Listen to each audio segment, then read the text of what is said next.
Alright, let's just jump right into it. So like the title indicates, I am going to attempt to make Kida's outfit from Atlantis. I found this pretty blue dress that I think would be the perfect fabric for this project, but I first need to cut it up. First things first, the top part needs to go, so that's what I'm doing here. Next up are the pockets, so I'm snipping that away too. And now for the most tedious part, the seam ripping. I'm just gonna seam rip this panel all the way down and repeat that step for the next 3 panels here. Okay, so I just finished seam ripping all 4 panels over here, but I'm only going to use 3 of them. So this one's going to be the waistband, this one's going to be the middle fabric that's in front of the skirt, and this one's going to be the tube top. For this one, it has holes on the sides, so I'm going to use this as scrap fabric basically, and I'm going to use this fabric to create strings. So for these 3, I'm going to sew the seams on the sides. So for the seams, I'm just going to roll it twice, like so. And then I'm gonna sew it to create like a nice crisp edge. So that is what I'm gonna do right now with that.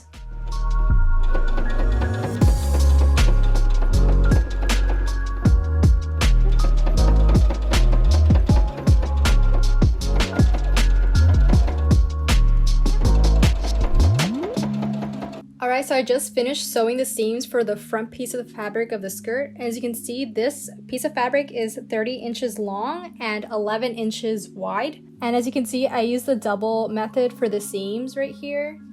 The double roll method, and it came out pretty nice. So for this front piece of fabric, I'm basically done. So I'm just gonna leave it alone for right now, and then I'm gonna focus on the shirt. Alright, so here is the fabric for the waistband, but before anything, I'm gonna measure it.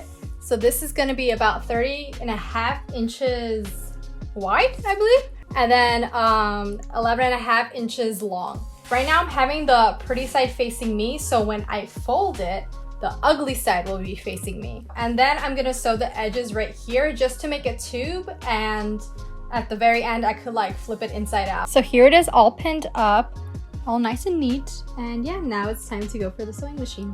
So here are the edges all sewed up. So now all I'm gonna do is flip it inside out, and I'll show you that in a bit. So flipping it inside out is pretty straightforward, but for the raw edges that you see here, I'm just gonna tuck it in like so.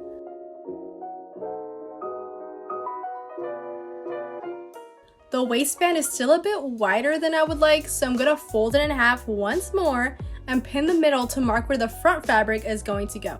As for the sides of the waistband, I'm going to create more fabric there so I can actually tie the waistband around my waist. I wanted it to be adjustable, so a quick fix is using that scrap fabric from earlier and cutting off the sleeves from it. Then I even out the top and bottom and cut it down the middle like so.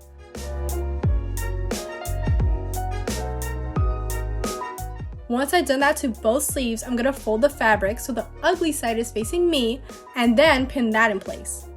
I now sew the edges to where the pins are, and I use a straight stitch for that. Then I pretty much just fold it inside out like how I did with my waistband, and it gives it that crisp, clean seam. Afterwards, I pretty much just insert the sleeves into the waistband and fold it like how I did earlier when it was just the waistband. I, of course, tuck in the edges and pin everything in place. So I just finished pinning where I want everything to be. And as you can see, I tucked it in right here, and then I'm just gonna sew it straight down here, and I'm gonna sew all this bottom piece right here. But this, since it's pretty thick, I think I'm just gonna hand sew this because I'm afraid it's gonna break my needle in the sewing machine, and I don't wanna risk that. So I'm just gonna hand sew this part. But yeah, so this is pretty much how the extension of the waistband looks like right here. And of course, I'm gonna do the exact same thing to the other side. And before anything, this is 15 inches long, the extension. So I did it to the other side already, and it looks like that. So I'm just gonna take it to the sewing machine, and I'm gonna show you when it's all nice and done.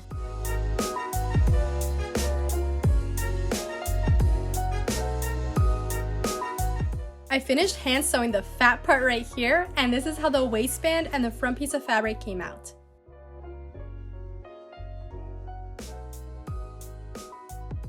Alright, so here's the piece of fabric for the top. Before we get started, I just want to show you the measurements for this one.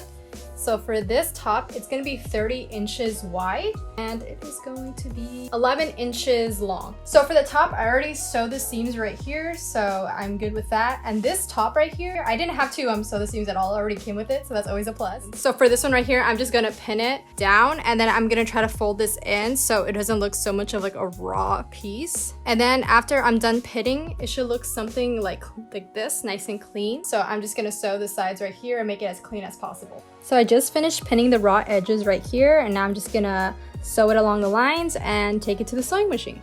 So I just finished sewing the raw edge and it looks so much better. Now I'm flipping the top to where the pretty side is facing me, then I fold it inwards to work on the back. For the back, I'm going to use elastic pieces to hold it together. I cut the elastic to be 3 inches long and I'm also using these tiny hooks for the bottom of the shirt. Now for the elastic, I'm placing it in a V formation so the top part has the most elastic exposed. This gives my chest area more room to breathe versus the waist area where I want it to be more snatched. As you can see, I'm placing the edges of the elastic where the pins are to hold it in place for the sewing machine.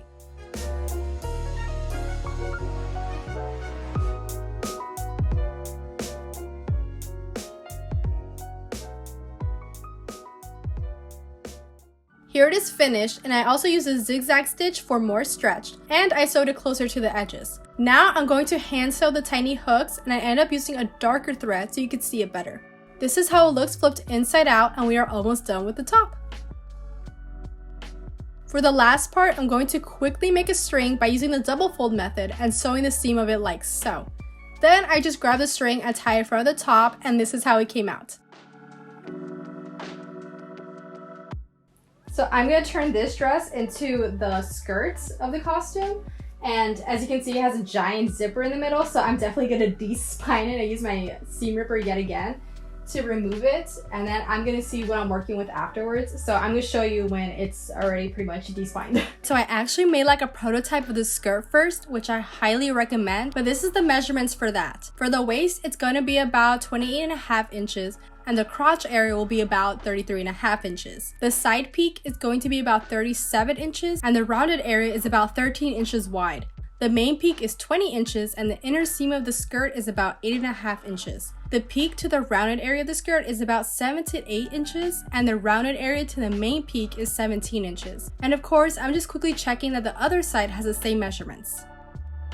Now, let's let the cutting begin. For the cutting, I always allow a lot of room for seam allowance because 9 times out of 10, if you cut the fabric exactly to your measurements, it somehow ends up being a bit too snug. Once that is all done, I'm going to sew the seams of the bottom part of the skirt.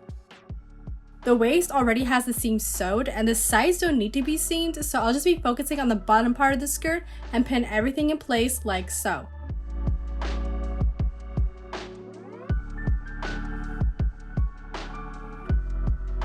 Once that is done, I fold the skirt inward and start placing where I want the buttons.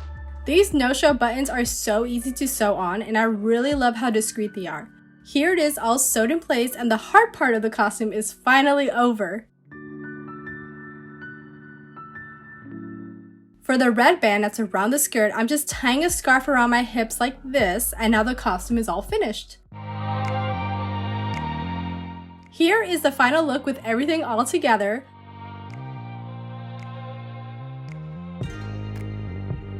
This costume came out a lot better than I thought, especially for it being my first time, and of course, I'll link all the accessories in the description box down below. I hope you enjoyed this look and found it super helpful, and as always, I'll see you in my next video. Wow!